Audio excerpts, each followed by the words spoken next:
Almost half of all Americans now own a smartphone. It seems these days most kids can navigate the tablet better than their parents. With all this modern technology, how do we create a safe environment for our children but still let them have fun and learn on our phones or tablets? I'm John O'Reilly, founder of FamilyFriendlyVideoGames.com and co-author of The Modern Parent's Guide to Kids and Video Games, and this is Parent Savers, episode 18. Faster than a speeding toddler. Sit still for just a minute. Can soothe boo-boos with a gentle kiss. Did you get down from there? Able to clean poopy bottoms in a single swipe. Oh, what did you eat? Turning frazzled mommies and daddies into pro-creators of peace and harmony. Ah, quit touching me. It's Parent Savers, empowering new parents everywhere. Welcome to Parent Savers, broadcasting from the Birth Education Center of San Diego. I'm your host, Casey Wilt. You can now take Parent Savers with you wherever you go. Our apps are now available in the Amazon Android market and the iTunes App Store. They have great features like the ability to start your favorite episodes and as well as instant access to the most recent episodes and social networking sites. So it's another great way to get parenting information. Another way is to subscribe to our Parent Savers newsletter. It's featuring exclusive behind-the-scenes content from our show, special giveaways, discounts, and more. So visit our website, parentsavers.com, for more info. I am a new parent myself. My son Carson is now 20 months old, and I'm joined by 4 new parents here in the studio.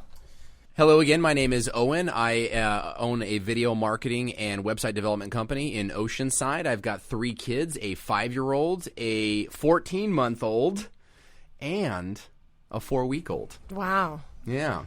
That's a lot of kids. Yeah, so we haven't slept in a while. I know, I bet. We don't need to sleep anymore.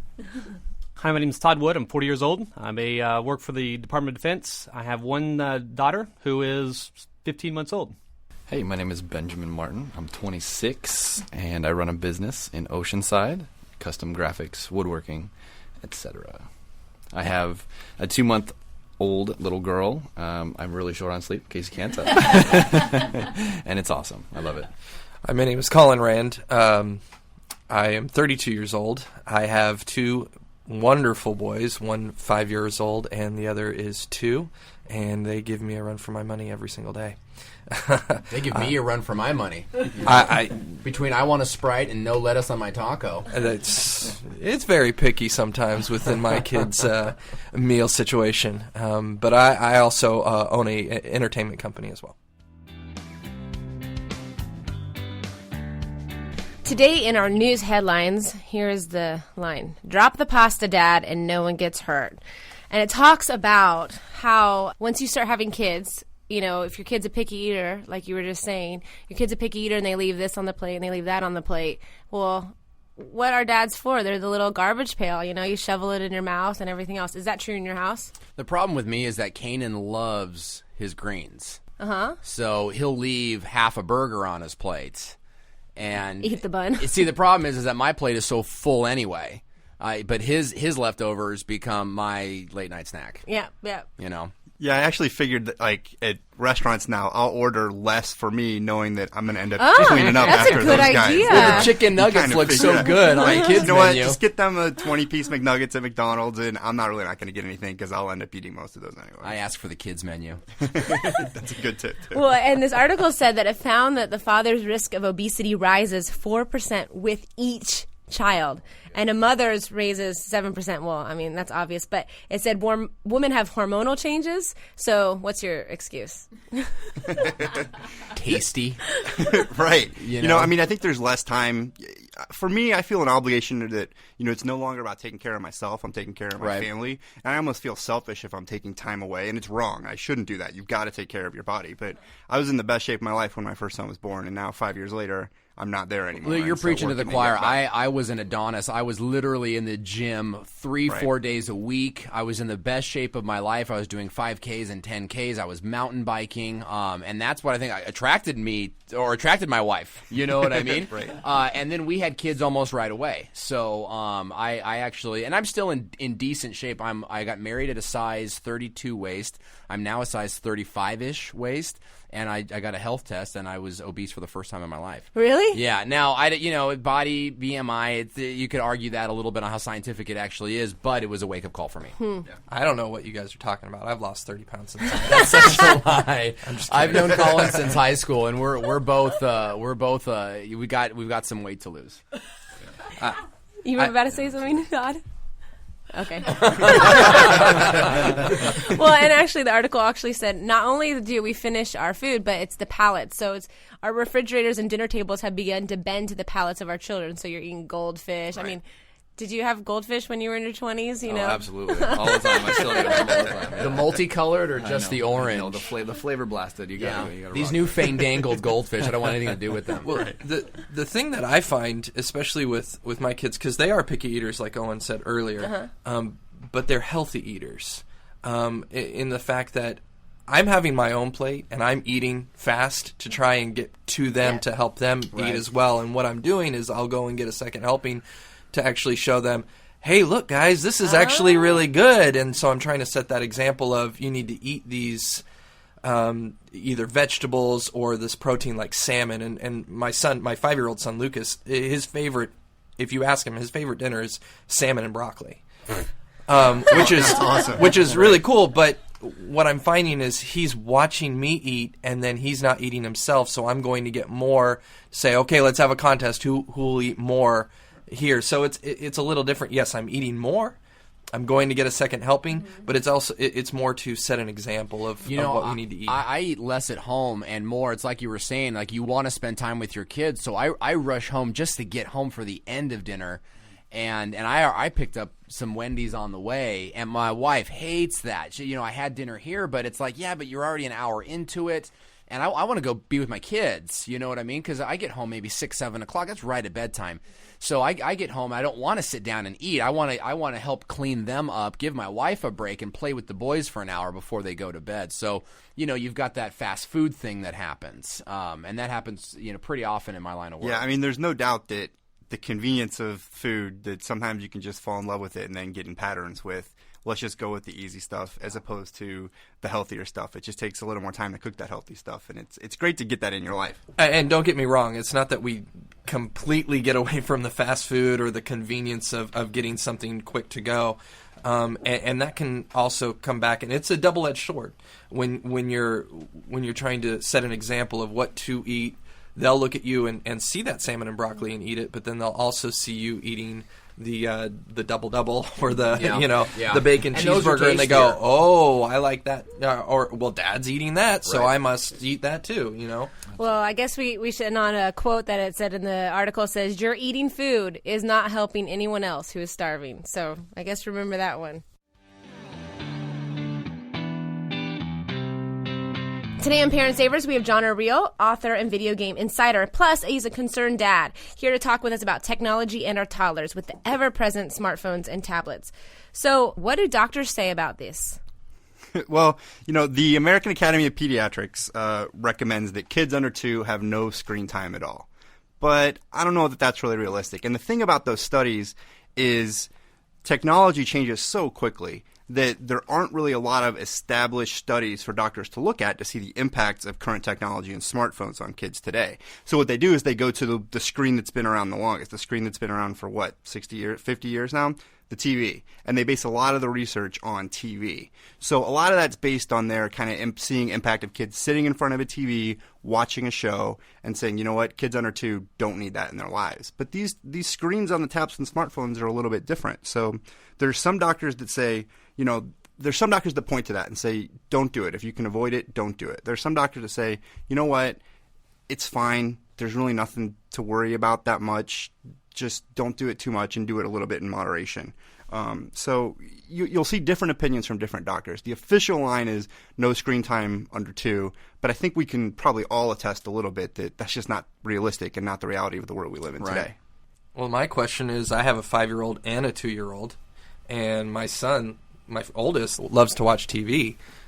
What do I do with the 2-year-old while he's watching TV? Yeah. Am I just, he can watch it, but you can't? Yeah, exactly. I mean, and when you start throwing older siblings into the mix, all that kids want, I mean, we have a 15-month-old now, and I mean, it's starting at about, 10 10 or 11 months, they just want to do what their brothers are doing, what their sisters are doing, what their parents are doing. And if they see people playing with the device, watching TV, and if you've got your 5-year-old watching Phineas and Ferb or Busy Town Mysteries, and your 2-year-old's probably going to be sitting right down next to him and just get sucked into the show as well. Now, the difference, though, with the TV, and this is kind of what you were talking about, is the TV it's not an interactive device. Right. You know, the TV, you know, delivers a message to you, whereas the video game requires a response. You know, my 15-month-old, or 14-month-old, he'll have the smartphone, and as soon as it asks him to do something, he's out. He doesn't get it. You know what I mean? Half the time, his fingers are on the screen the whole time, and it pauses the game, so to speak.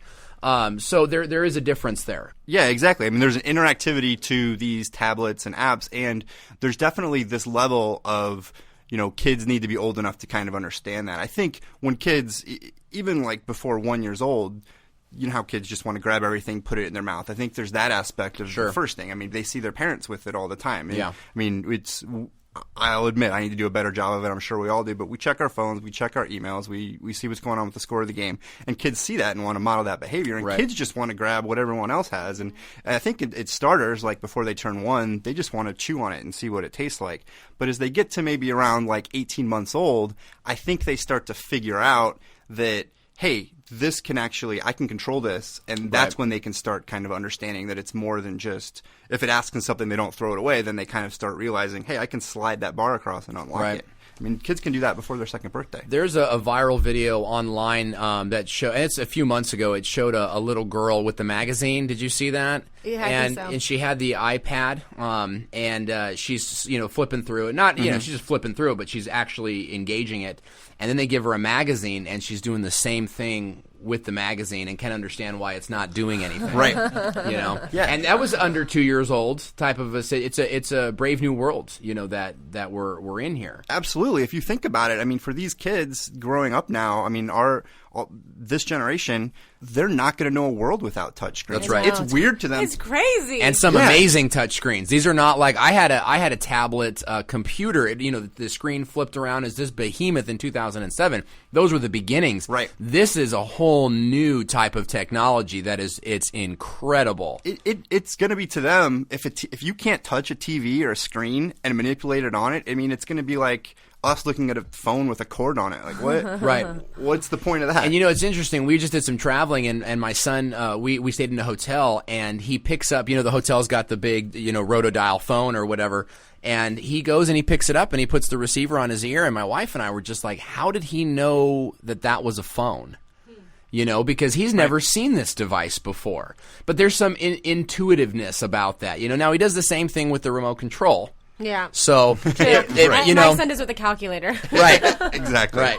I think they just assume everything's a phone now. Yeah, possibly. It could be. It could be. So what's the potential negative effects, like addiction or anything like that? Well, so there's a lot of, you know, as I was saying, there's not a lot of studies that are really done. So a lot of the negative effects are anecdotal, and I think there's things that maybe we've seen or that we've read about. I read a recent story in the Wall Street Journal about this reporter who, they took a cross-country trip with their 2-year-old, and they said it was just amazing. They played with the iPad, they watched it, they played a couple games, they watched videos, they loved it. But then they started to notice that every time they would give it to her, she would just get this laser focus and completely shut out the world, and it started disturbing them. And so I think that's one of the concerns that, I mean, it's legitimate, and I don't know that there's any quantifiable data that I've found about it, but I think parents can kind of use their gut and say, yeah, I think that there's something that's drawing them in, and it's too much, and it's to the detriment of things to the outside. I think Go ahead. I think that you're conditioning your child to the screen, and that's my biggest concern. I studied media. I have a degree in media, and does violence cause or do video games cause violence debate rages on even to this day. And I think what a big problem is, we see the same thing with my 5-year-old. He laser focused in on the device, and afterwards there is really bad attitude, disobedience, rebellion, it's temper tantrums, and this is not my son, you know, and we look at it as like this really odd behavior that's coming as a result of, I wanted to be in that video game where I'm beating up bad guys and I'm using swords and using knives, even on these more or less docile video games, but even on the kids' games, you're popping balloons and you're shooting bow and arrows at the alphabet and things like this, and you're conditioning them that fun comes from the ding. And then when they get into more aggressive games and more aggressive TV shows, they go from the smartphone to now the television to now the movie screen to the computer screen and gaming and so on and so forth. And you're creating that. That's what I worry about when it comes to the addiction. Yeah, and I think the issue becomes that smartphones and tablets are really good and provide really compelling experiences for kids and for grown-ups that they want to play with it. I mean, I would wonder if he was engaged in a magical make-believe play in his puppet theater at home and he was pulled away from it for some reason, if he might have some of the same reactions because he was so engaged and engrossed in the world. Yeah. And I don't know that he gets that engaged in those. Right. Well, and I think it's one, it's the conditioning, and two, it's the convenience of what we have available. That's right. But it's also, I think it's up to the parents to determine what's on that smartphone, what's on the tablet. If we have games that we enjoy playing as adults that may be a little more fun and youthful for us to play, but are too mature for the kids to be playing, and we allow them to use those, we've gone astray from what we really ethically should be giving our kids at that point.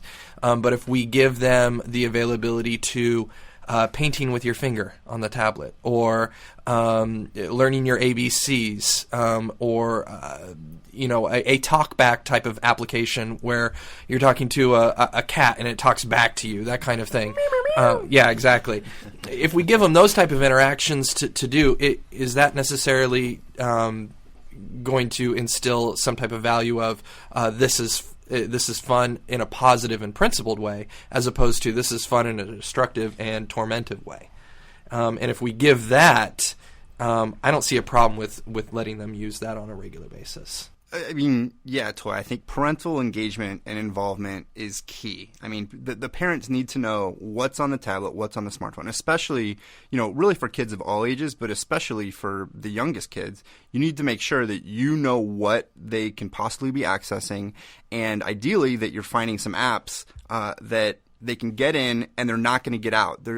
We all know that there's these crazy apps now that they give them to you, they're free to play, that they encourage you to go click through and buy more stuff and do things in game. And especially for even kids under 4 years old, they don't understand that. And for 2-year-olds, all they need, like you were saying, they don't even want to be asked to do that many different quote-unquote fun things. They just want to watch things and maybe hear a couple funny noises and interact with it. And that's one of the things that we were looking for in smartphone apps is some interactivity, some stimulation, and looking for some hand-eye coordination and things like that, and other benefits. I mean, are you seeing? Do you have any ideas as to what benefits there may be in this type of activity? Well, yeah, I mean, so certainly there are definitely, there's educational benefits not only through the coordination, but through, this idea that this generation is so different and that technology is going to be part of their lives. Like, are they, some parents may ask, are they not going to be, are they going to be at a disadvantage if they don't know how to do these skills? Right. And so I think that, that's one of the benefits. And I think that these phones, in addition to hand-eye coordination and, kind of spatial recognition with some of these puzzle games, they can teach the basics too. They can help be tools to kind of augment learning the ABCs, the colors, the shapes, all those things. I think there's definitely a lot of great educational benefits. Now, you talk to some of these social psychologists and whatnot about like the baby Einsteins and these other types of programs. Yeah, and they tell you, hey, it doesn't work. It's worth. I can't understand how my kid hearing the alphabet and hearing colors is not doing something positive. Right. But they'll tell you, hey, there's no benefits to this. I completely disagree with that. And from my experience with my son, my oldest, we did nothing but give him Brainy Baby and Baby Einsteins, and he knew his full alphabet by 18 months. Well, and that underscores a great point. Researchers and studies can say all it is, but as parents, we got to follow our gut, and we got to go experiential or follow our gut and kind of see, here's what I think this is, or ooh, I'm a little bit concerned that he has tunnel vision right now, or yeah, how can it not be good for him to hear this classical music? My kid knows the theme song to Cheers. So. Does he know everybody's name? Why is it important to play together with your children with these devices? Well, it's a good point. It's important because then, these don't have to be, the concept that we're talking about here isn't necessarily, here, let's just hand the kid the smartphone or not hand the kid the smartphone. You can play together and be engaged. And just as playing with them and the benefits of play are well documented for parents to engage with their kids, it's super important to play with your kids because you're coming up with common experiences, doing them together. And you can, there's apps these days, like there's a virtual tea party app that, there isn't so much a game as it is you set the tablet down on a table, you decorate it, you pick out the tablecloth, you pick out the teacups, and the idea is that you sit around with your kid with some stuffed animals and you just have a pretend tea party using that as sort of a way to augment how you're playing. It's not necessarily the proposition of, let's just get them completely sucked into the world. Right. Maybe these can be used as tablets for some other greater type of And you can be having conversation during, over a tea party, so to speak. You know what I mean? You can be talking about your day or what do you like to do and get into imagination, because one of the concerns for me with a lot of the corporate style games, they were movies and now they're games and they're action figures, is the kids will play the movie. And they get stuck in, my son, for example, has his, Star Wars figures, and he plays the Star Wars movie. There's no new game there. There's no new adventure. It's always, this is episode 1 and this is episode 2. And so we try to get in there and use the lightsabers in a different way. And we make up a new battle to get him thinking outside of that programming that's kind of been thrust on him through visual stimulation. And so I like that idea for the tea party game and other games like it, because it gets a conversation going and it's not a system. Well, the reality is, though, to be honest, when I hand my child the iTouch, it's to get him out of my hair. Yeah. So, no doubt about it. No doubt about it. And I understand and I play with my son and stuff, but it's trains and it's on the ground with the tracks and stuff like that. But so is it okay to play without parental supervision? Yeah, I think that's fine. And I think it goes over to Colin's point earlier about parents need to know what it is they're playing. You wouldn't want to just set your kids free on either your phone that has inappropriate content on it or in a game that you've never checked out or tested before.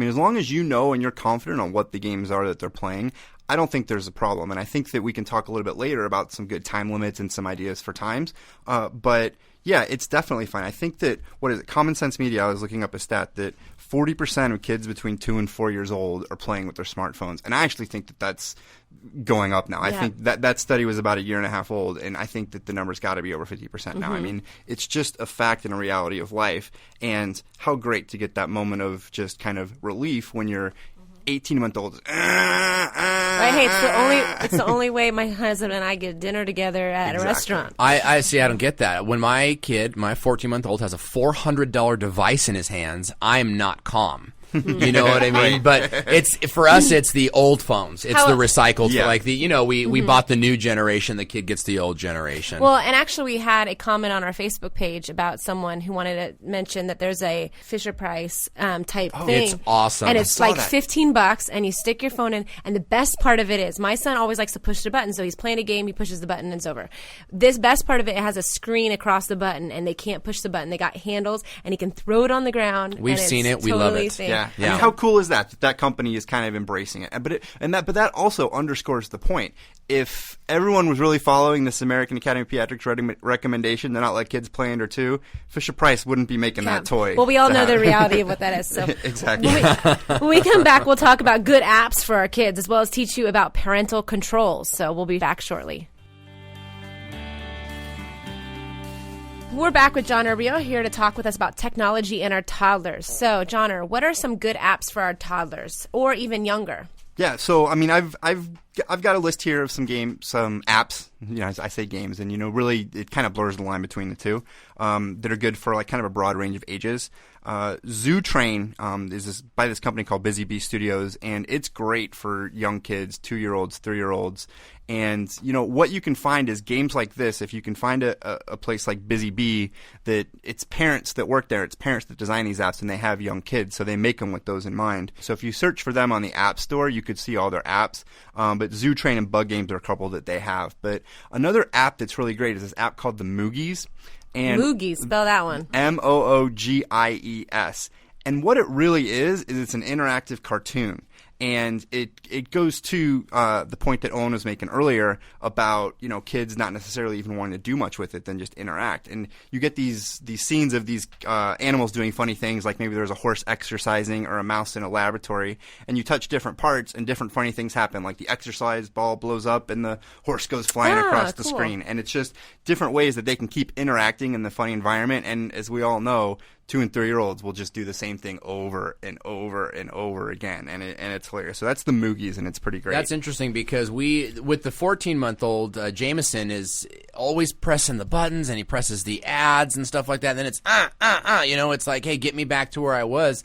We put on music and give it to him. Nice. And they just like looking at the album cover. And exactly. Yeah. And they can forward through the song and go to the next song and whatnot. But that Moogies app sounds like right up his alley because it is even old. I mean, he's almost 2, I guess. But, you know, I need to give him something that will just go, and there's not going to be pop-ups, and there's not going to be, like you're saying, getting out of the app. And that's the key. I mean, it's really hard to ask people to spend their hard-earned money on things, and it's so easy. When there's so many free apps available, you think, let me just go see what's hot in the free apps. But, you know, these apps that I'm kind of talking about, they maybe cost 99 cents. Maybe it's $1.99 for a couple that I'm going to talk about. But you can be sure that once they're in the app, they're not getting out of it. They're not being exposed to these extra ads or extra ways to I'd get pay out of it. $4.99 for a good app, though. I mean, to keep my kid, you know, occupied. I did $4.99 for an app that teaches me Spanish. Did you really? Yeah, and it actually was awesome. I love it. I was playing it every single day because it was it had all of them. It had so many different levels too. So I just moved up in the level and had games to play it. So Arriba. I know. And the thing I think about is, am I going to spend 99 cents on an app or $1.99 or $4.99 on an app for my child to be interactive and to learn something and to be captivated for a short amount of time? Or am I going to go and spend $10 or $11 on a board game that he's not as into? And will swallow the pieces. Exactly. So 99 cents or $10.99. And that's why I like these suggestions, because I feel like when you ask me to pay $5 for an app and I don't know what it is, then I'm not going to buy it. I know there's reviews and stuff like that, but we'll have Jotter up in some more segments on Parent Savers telling us of some more apps that we can do to download. But how long should we let our kids play? Well, that's, you know, there's no exact guideline, and that kind of goes parent to parent. I think that once kids, even really before their second birthday, and as they approach their second birthday, it changes. So maybe around 18 months, they're really not going to play long enough that I think that anyone's going to be concerned about before they kind of lose interest and want to move on. I think that their attention spans are kind of shorter, but as they approach their second birthday, that's where I think you might want to start thinking about setting limits. For us, we do something around, 20 minutes or, slowly maybe build it up to a half hour. And as they get older, you build it up. But I think that an important tip, and what, we recommend in some of our books and what other experts say, is, balance out that playtime. If they are on the screen,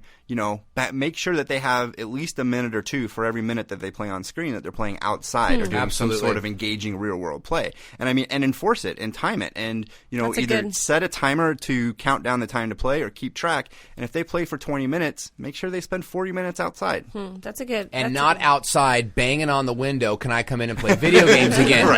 Because you're going to get that. And a lot of the games I think that we'll have timers. I don't mess too much with parental controls. You were asking a little bit about that. You know what? I have a 2-month-old. I don't have anybody older than that. So help me out here. How do you use parental controls, like on an app or anything like that, to keep them from going into ads or anything else? It's super important, and this is probably the most important thing that any parent that's going to let their kids play with a tablet or the smartphone need to do. And Apple and the other devices make it really easy. You go into the settings on the device, and it's usually device related and not app related. Okay, so it's settings related, not app related. Yeah, so you need to go to the settings on the device, and there is there's this thing called in-app purchases, for example, and what you want to make sure is to disable that. That takes away any chance that absolutely they're not spending $2.99 here and 99 cents there and buying. Yeah, true story. Our 3-year-old was playing the Smurfs game and bought $120 worth of Smurf berries playing the Smurfs game. And there's been this was a couple years ago, and they've kind of changed how they deal with the passwords. And there was some shadiness. If you read about the subject, there was some shadiness. You can't trust a Smurf, though. I think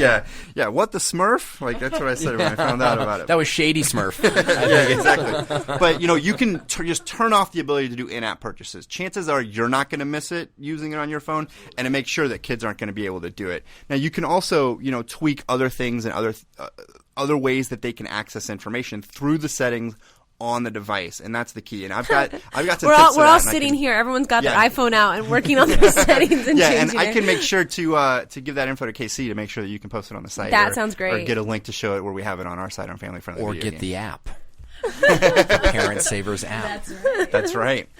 Thanks so much to John O'Reilly for helping us learn about keeping our kids entertained and educated safely. If you want more information on Johnner's businesses, go to today's show on our episodes page on our website or visit www.familyfriendlyvideogames.com.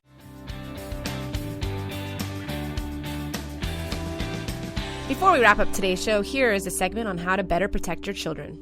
Hey Parent Savers, this is Detective Damian Jackson with the Escondido Police Department's Family Protection Unit and the Internet Crimes Against Children Task Force here in San Diego, California. As part of the Escondido Police Department's ongoing series of community outreach education to help families enhance their personal safety, I'm here today to talk to you about family tree stickers on the back of your car. You know the ones I'm talking about. Why on earth do you have them on there? Every time I'm driving behind someone that has those stickers, I want to get out of my car at the next red light, pull out a razor blade, and scrape those things off the window.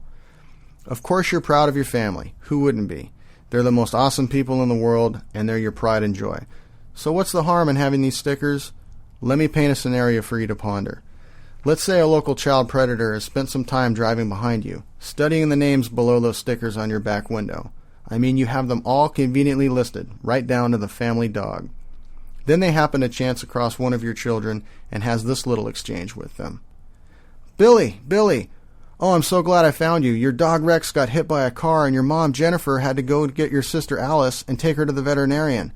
Hop into my car real quick and we'll call your dad Bob on the way over there. Well, as you can see, what might seem like an innocent set of stickers on the back of your car can open you and your family up to being victimized by predators. If a stranger walked up to you somewhere and asked you what your children's names were, would you tell them? Of course you wouldn't. So why would you openly advertise it to hundreds of strangers every single day on the open road? Scrape those things off and protect your family's privacy. For more information on how you can help keep your family safe, visit us on Facebook or Twitter at /Escondido Police. With the Escondido Police Department and the San Diego Internet Crimes Against Children Task Force, I'm Detective Damian Jackson, reminding you and your family to be smart and be safe. That wraps up today's episode. We'd love to hear from you. If you have questions for our expert about today's show or the topics we discussed, call our Parent Savers hotline at 619-866-4775 or send us an email through our website, parentsavers.com, or Facebook page, and we'll answer your question in an upcoming episode. Coming up next week, we're talking about the secrets to getting your baby to sleep through the night. Thanks for listening to Parent Savers, empowering new parents everywhere. This has been a New Mommy Media production. The information and material contained in this episode are presented for educational purposes only.